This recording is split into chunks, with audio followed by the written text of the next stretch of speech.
一直覺得平凡普通不夠好，祈求驚世故事給我遇到，才令往後覺得自豪。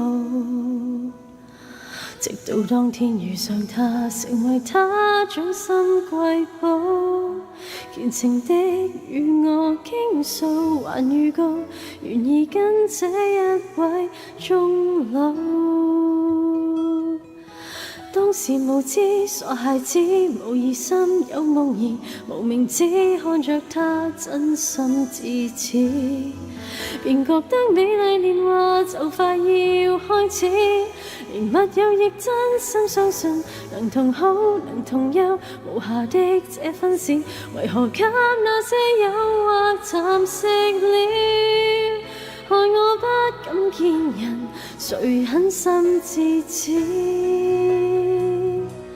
這是我的非凡人生嗎？一次又一次凌遲的愛，比死更差。明白無端想起一個人，不覺原來眼淚已亂爬。可以穿過傷痕重生嗎？路上那倒影仍然是他。經得起這場劇痛，總有些安慰使我痊癒是嗎？但我經已付出一個天價。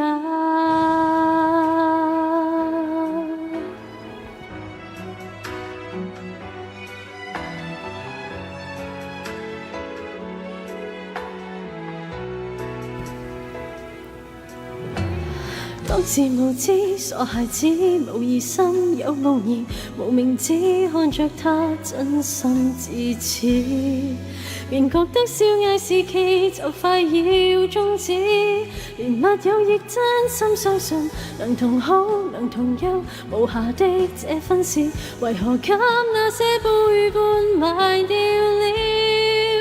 害我死於愛情，誰狠心至此？這是我的非凡人生嗎？一次又一次凌遲的愛，比死更差。平白無端想起一個人，不覺原來眼淚已亂爬。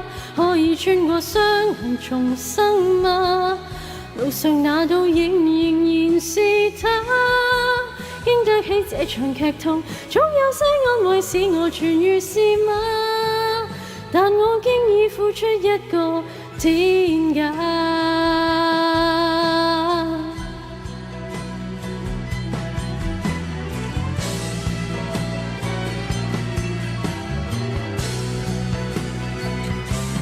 這是我的非凡人生嗎？只覺受的痛遲遲不退，即使結疤，誰在人生寫一則格言失去，才圓滿什麼謊話？可以穿過傷痕重生嗎？日後我應該如何恨他？想當天我還在笑，轉眼間身處這個沉重代價，願我敢再付出一次好嗎？